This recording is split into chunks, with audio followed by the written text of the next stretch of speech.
Hi friends, എല്ലാവർക്കും വേറിട്ട രുചിയിലേക്ക് വീണ്ടും സ്വാഗതം. മലയാളികൾക്ക് ഏറെ പ്രിയപ്പെട്ട പൊറോട്ടയാണെന്ന് തയ്യാറാക്കാൻ പോകുന്നത്. വളരെ സോഫ്റ്റ് ആയിട്ടുള്ള നിറയെ ലെയറോട് കൂടിയ പൊറോട്ടയാണത്. വീശിയടിക്കലോ റെസ്റ്റിംഗ് ടൈമോ ഒന്നുമില്ലാതെ തന്നെ ഇൻസ്റ്റൻ്റായി പൊറോട്ട എങ്ങനെയാണ് തയ്യാറാക്കുന്നതെന്ന് നോക്കാം. 250 ml മെഷറിംഗ് കപ്പിൽ 4 കപ്പ് മൈദമാവാണ് ഞാൻ എടുത്തിട്ടുള്ളത്.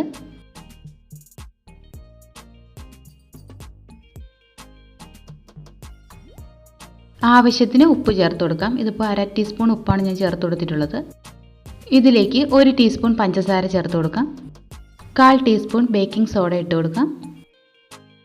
2 ടേബിൾ സ്പൂൺ ഓയിൽ കൂടി ചേർത്ത് കൊടുക്കാം. സൺഫ്ലവർ ഓയിലോ വെളിച്ചെണ്ണയോ ഏതാണോ നിങ്ങൾക്ക് ഇഷ്ടം അത് ചേർത്ത് കൊടുത്താൽ മതി. ഇതെല്ലാം കൂടി കൈകൊണ്ട് നന്നായി ഒന്ന് മിക്സ് ചെയ്ത് കൊടുക്കാം.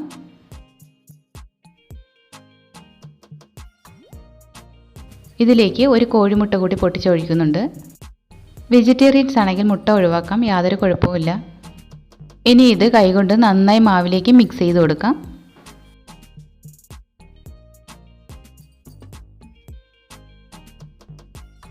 ഇപ്പോൾ നന്നായി മിക്സ് ചെയ്തെടുത്തിട്ടുണ്ട്. ഇനി ഇതിലേക്ക് വെള്ളം ചേർത്ത് കൊടുക്കാം. ഇത് ഇളം ചൂട് വെള്ളമല്ല കേട്ടോ, തിളപ്പിച്ച് 1-2 മിനിറ്റ് മാറ്റി വെച്ചതിന് ശേഷം എടുത്തിട്ടുള്ളതാണ്. ഈ വെള്ളം ഞാനൊരു മെഷറിംഗ് കപ്പിലേക്ക് മാറ്റുന്നുണ്ട്. എത്രത്തോളം വെള്ളം മാവിലേക്ക് ചേർത്തു എന്ന് അറിയുന്നതിന് വേണ്ടിയാണ്. ഇപ്പോൾ ഞാൻ ഈ 1 കപ്പ് വെള്ളം ഈ മാവിലേക്ക് ചേർത്ത് കൊടുക്കുന്നുണ്ട്. കുറേശ്ശെ ചേർത്ത് കൊടുത്താൽ മതി, ഒരുമിച്ചെടുത്ത് ഒഴിക്കരുത്. നന്നായി കുഴച്ചതിന് ശേഷം ആവശ്യത്തിന് വെള്ളം വേണമെന്നുണ്ടെങ്കിൽ മാത്രം കുറേശ്ശെ ചേർത്ത് കൊടുത്താൽ മതി.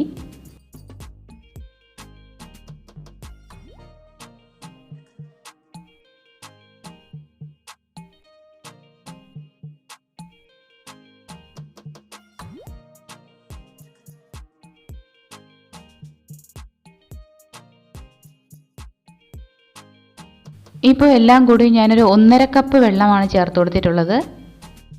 ഇനി ഇത് നന്നായി കുഴച്ചെടുക്കാം. ചപ്പാത്തിയെക്കാളും ഒരല്പം ലൂസിന് വേണം നമ്മുടെ പൊറോട്ടയുടെ മാവ് കുഴച്ചെടുക്കാൻ. നന്നായി കുഴച്ചെടുക്കുന്നതിന് വേണ്ടി കിച്ചൺ കൗണ്ടർ ടോപ്പിലേക്ക് മാറ്റുന്നുണ്ട്. ഒരു 5-10 മിനിറ്റ് ടൈം എടുത്ത് തന്നെ നന്നായി കുഴച്ചെടുക്കണം. നന്നായി കുഴച്ചെടുക്കുമ്പോഴാണ് നല്ല സോഫ്റ്റ് പൊറോട്ട കിട്ടുന്നത്. ഇതുപോലെ 2 കൈയും ഉപയോഗിച്ച് മുന്നിലോട്ടും പുറകിലോട്ടും മാവ് വലിച്ച് പരത്തിയെടുക്കണം.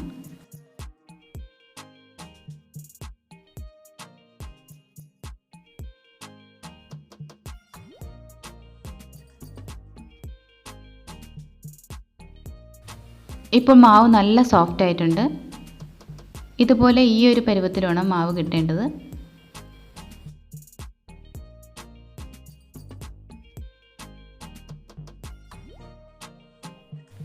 ഇത് തൊട്ട് നോക്കുമ്പോൾ അറിയാം ഇത് എത്രത്തോളം സോഫ്റ്റ് ആണെന്ന്. ഇതിലേക്ക് ഒരല്പം എണ്ണ ഒഴിച്ചതിന് ശേഷം എല്ലാ ഭാഗത്തും നന്നായി തടവി കൊടുക്കാം.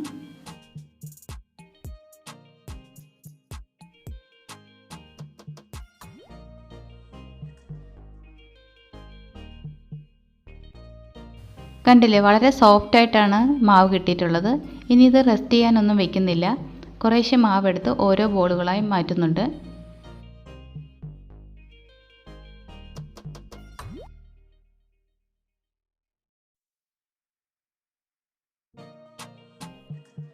ഇത്രയും മാവിൽ നിന്നൊരു 12 ബോളുകളാണ് എനിക്ക് കിട്ടിയിട്ടുള്ളത്.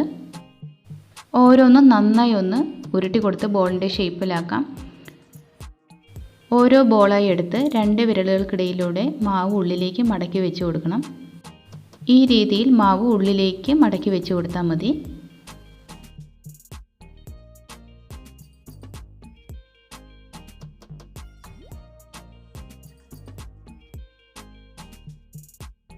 ഇതിലേക്ക് ഒരല്പം എണ്ണ തടവി കൊടുക്കുന്നുണ്ട്.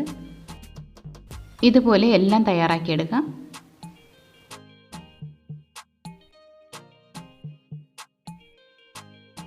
ഇനി ഇത് റെസ്റ്റ് ചെയ്യാനൊന്നും വെക്കുന്നില്ല, ഓരോന്നായി എടുത്ത് പരത്തി കൊടുക്കാം. നന്നായി പരത്തിയെടുക്കണം. എത്രത്തോളം നമുക്ക് പരത്താൻ പറ്റുമോ അത്രത്തോളം പരത്തിയെടുക്കണം.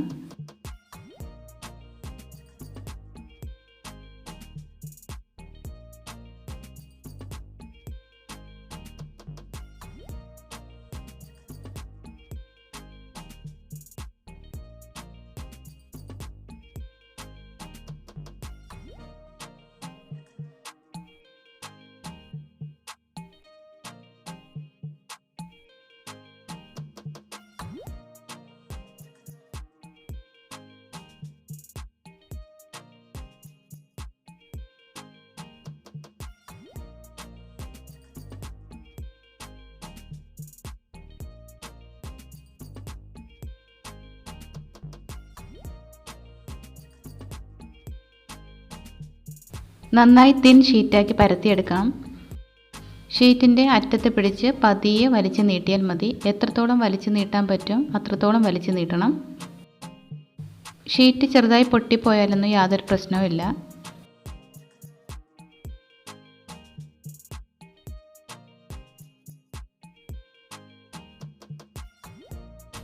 ഇപ്പോൾ വളരെ തിന്നായിട്ടുള്ളൊരു ഷീറ്റാണ് കിട്ടിയിട്ടുള്ളത്. ഇതുപോലെ പരത്തിയെടുക്കണം.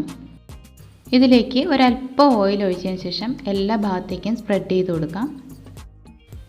എല്ലാ ഭാഗത്തും ഒരേപോലെ ഓയിൽ സ്പ്രെഡ് ചെയ്ത് കൊടുക്കണം. എങ്കിൽ മാത്രമാണ് ലെയർ നന്നായി ഇളകി വരികയുള്ളൂ. ഇതിന് മുകളിലേക്ക് ഒരല്പം മൈദമാവ് കൂടി വിതറി കൊടുക്കാം.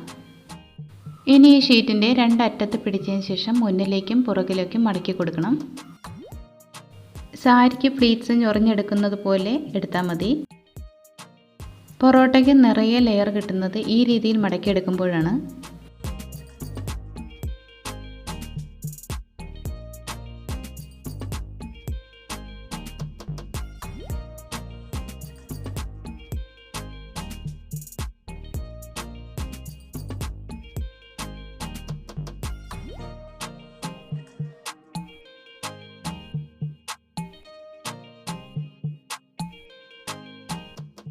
നന്നായി മടക്കിയെടുത്തതിന് ശേഷം ഇതൊന്ന് ചുറ്റി കൊടുക്കണം. ഇതുപോലെ ചുറ്റിയെടുത്തതിന് ശേഷം അവസാനം വരുന്ന ഭാഗം ഉള്ളിലേക്ക് മടക്കി വെച്ച് കൊടുത്താൽ മതി. ഇതുപോലെ ഒരു ഫ്ലവർ ഷേപ്പ് കിട്ടും. ഇങ്ങനെ ചുറ്റിയെടുക്കുമ്പോൾ ഒരുപാട് ടൈറ്റ് ചെയ്യരുത്, സോഫ്റ്റായി ചുറ്റിയെടുക്കണം. ഒന്ന് ചേർന്നിരുന്നാൽ മതി. അതുപോലെ തന്നെ ആ ഷീറ്റിൻ്റെ അവസാനം വരുന്ന ഭാഗം ഉള്ളിലേക്ക് മടക്കി വെച്ച് കൊടുക്കുകയും വേണം.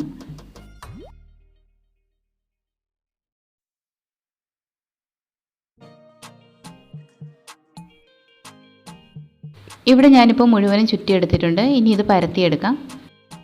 കൈകൊണ്ട് പരത്തിയെടുക്കുകയോ അല്ലെങ്കിൽ ചപ്പാത്തി കോലുകൊണ്ട് പരത്തിയെടുക്കുകയോ ചെയ്താൽ മതി. പരത്തിയെടുക്കുമ്പോൾ ഓവർ പ്രസ് ചെയ്യാൻ പാടില്ല. ഓവർ പ്രസ് ചെയ്താൽ ലെയർ ഇളകി വരില്ല. അതുകൊണ്ട് സോഫ്റ്റായി മാത്രം പരത്തിയെടുക്കണം.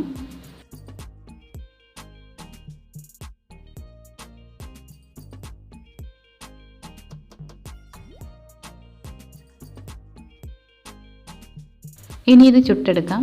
ഇരുമ്പ് ചട്ടി ഉണ്ടെങ്കിൽ അതിൽ ചുട്ടെടുക്കുന്നതാണ് പൊറോട്ടയ്ക്ക് നല്ലത്. ഒരല്പം എണ്ണ ഒഴിച്ചതിന് ശേഷം അതിലേക്ക് പൊറോട്ട ഇട്ട് ചുട്ടെടുക്കാം. നോൺ സ്റ്റിക്കിലാണ് ചുട്ടെടുക്കുന്നതെങ്കിൽ മൈദ ആയതുകൊണ്ട് ഒന്നുകൂടി ഒന്ന് ചുരുങ്ങും. അപ്പോൾ നമ്മൾ പരത്തിയെടുത്ത അത്രയും ഷേപ്പ് കിട്ടില്ല. ഇനി ഇതിന് മുകളിലേക്ക് ഒരല്പം ഓയിൽ കൂടി ബ്രഷ് ചെയ്ത് കൊടുക്കാം. ലോ ഫ്ലെയിമിൽ തിരിച്ച് മറിച്ചിട്ട് ചുട്ടെടുത്താൽ മതി.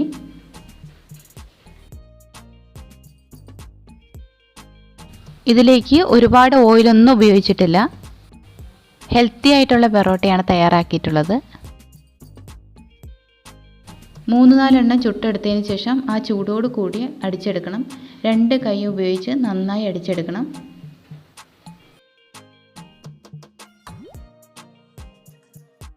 മുഴുവൻ പൊറോട്ടയും ഇതുപോലെ അടിച്ചെടുക്കുന്നുണ്ട്. നിറയെ ലെയറോട് കൂടിയ പൊറോട്ടയാണിത്. വളരെ സോഫ്റ്റാണ് ഈ പൊറോട്ട. വീശിയടിക്കലോ റെസ്റ്റിംഗ് ടൈമോ ഒന്നുമില്ലാതെ തന്നെ വളരെ സോഫ്റ്റ് ആയിട്ടുള്ള പൊറോട്ടയല്ലേ തയ്യാറാക്കിയെടുത്തത്. നിങ്ങളെല്ലാവരും ഒന്ന് ട്രൈ ചെയ്ത് നോക്കണേ. ഈ പൊറോട്ട ഉണ്ടാക്കാൻ അധികം ടൈമൊന്നും വേണ്ടല്ലോ. അതുപോലെ തന്നെ ഈ റെസിപ്പി നിങ്ങൾക്ക് ഇഷ്ടമായിട്ടുണ്ടെങ്കിൽ ഷെയർ ചെയ്യാൻ മറക്കരുത്. നിങ്ങളുടെ വിലപ്പെട്ട അഭിപ്രായങ്ങൾ കമൻറ്റ് ബോക്സിൽ രേഖപ്പെടുത്തണം. മറ്റൊരു ഡിഷുമായി അടുത്ത വീഡിയോയിൽ കാണാം. ബൈ.